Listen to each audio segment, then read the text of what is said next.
Et je suis venu, qu'est-ce que nous allons voir ce matin? Nous allons continuer l'explication sur le mot sainteté que nous sommes en train de voir. Le mot sainteté, ce mot sainteté. Puisque ce mot, nous l'avions retiré du chiffre 8. Et puisque nous sommes en train de voir les puissances, la force divine qui se cache derrière le chiffre 8.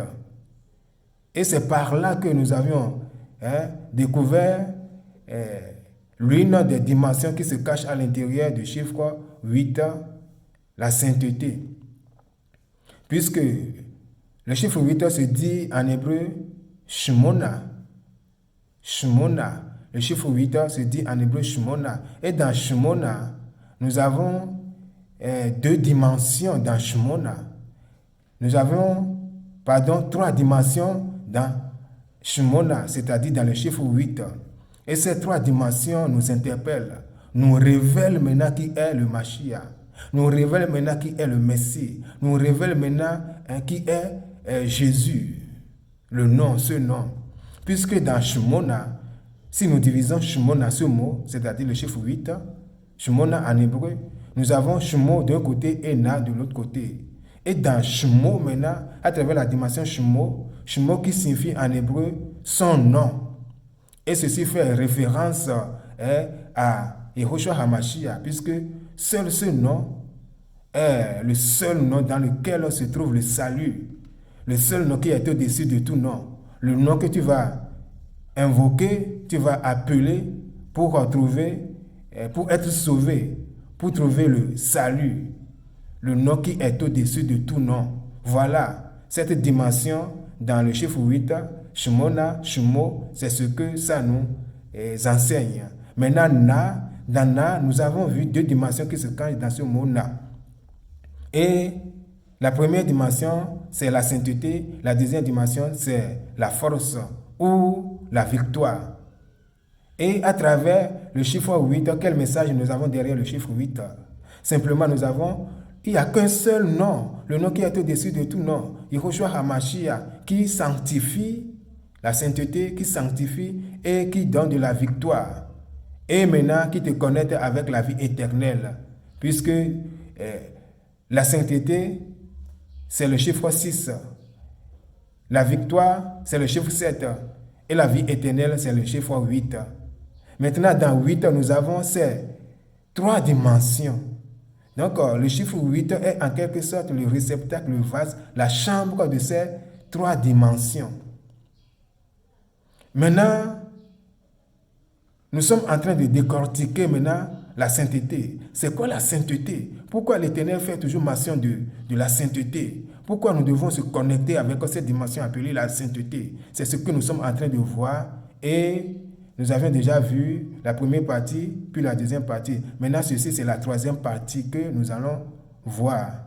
Et la troisième partie, ceci, va nous révéler, puisque la deuxième partie, nous avions vu que le mot sainteté se dit en hébreu kadosh. Et kadosh qui vient de la racine, le mot sainteté, se dit en hébreu kedusha. Et kedusha vient de la racine kadosh. Celui qui dit kadosh dit sainteté, puisque kadosh signifie saint. Donc kedusha c'est sainteté. Et nous avions vu que ce mot kadosh ou sainteté est en quelque sorte un coffre-fort. Et ce coffre-fort a trois dimensions, comme l'homme a trois dimensions, esprit, âme et corps. Exactement, le mot sainteté aussi possède ces trois dimensions, esprit, âme et corps. Et dans ces trois dimensions, l'Éternel a fait cacher quelque chose dans ces trois dimensions. Qu'est-ce que l'Éternel a fait cacher dans ces trois dimensions? L'Éternel a fait cacher notre testament, le testament, puisque nous sommes les héritiers de Dieu et les co-héritiers de Yehoshua HaMashiach, de Jésus-Christ. Romains chapitre 8, verset 17, c'est ce qui est écrit. Maintenant, quand on parle de héritier ou héritage, on parle forcément de testament.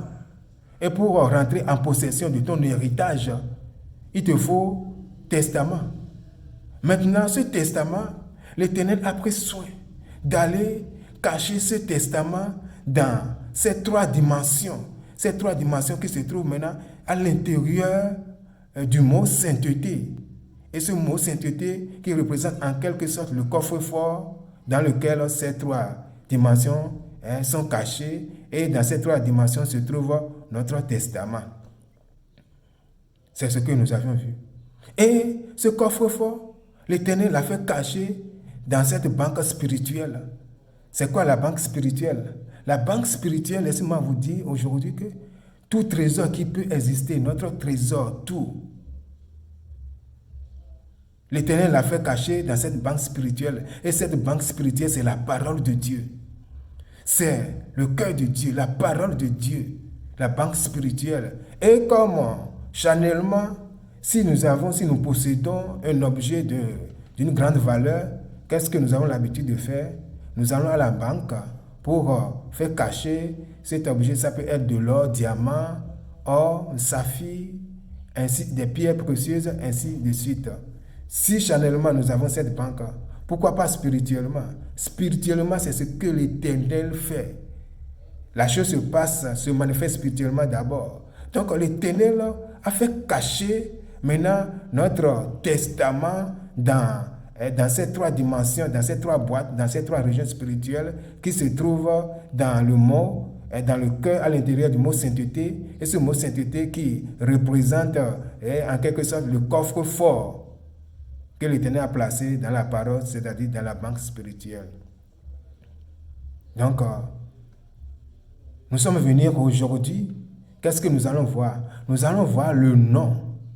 Le nom, nous allons découvrir, nous allons dévoiler le nom de chacune de ces 3 boîtes, le nom de chacune de ces 3 dimensions qui se trouvent à l'intérieur du mot Kadosh, Kadosh en hébreu, ou qui se trouve à l'intérieur du coffre-fort. Et avant de procéder, il faut qu'on rentre, il faut qu'on aille dans la banque. Nous sommes à la banque, nous sommes déjà à la banque, c'est-à-dire dans la parole de Dieu. Et nous allons pouvoir déceler, nous allons pouvoir dévoiler le nom de ces 3 dimensions. Maintenant, en dévoilant le nom de ces 3 dimensions, qu'est-ce qui va se passer? C'est à travers ces 3 noms que nous allons pouvoir combiner les noms pour pouvoir ouvrir maintenant les 3 dimensions. Et maintenant, ces 3 noms maintenant vont nous former les lettres rédigées sur le document, le testament, et nous allons lire cela. Une fois lire le testament, chacun de vous, chacun de nous, nous aurons notre part, la part de notre héritage, puisque le testament vient d'être lu. Donc, chacun, tout le monde, nous sommes en possession de notre héritage. Puisqu'il est écrit dans Galates chapitre 4, après le premier verset, aussi longtemps que l'héritier demeure un enfant, il ne diffère en rien d'un esclave. Nous sommes, depuis le temps que nous sommes demeurés enfants, il est temps. Nous n'allons plus demeurer comme des esclaves. Il est temps à ce que nous allons rentrer en possession de nos héritages, nos trésors que l'Éternel a pris soin de cacher pour notre gloire. Alors, nous allons voir les 3 noms, les 3 dimensions avec leurs noms, ce qui va beaucoup nous aider à lire le testament rédigé pour nous. Pour cela, je vais revenir et nous allons immédiatement, nous allons directement faire le dévoilement à travers les systèmes hébraïques, à travers les versets. Certains versets vont appuyer cela, vont prouver le testament, le message du testament. Certains versets vont prouver cela, attester cela, certifier cela, que ce que je suis en train de vous dire vient du cœur de Dieu, la réalité divine. C'est une grâce. Alors je vais revenir et nous allons pouvoir voir les noms. Shalom.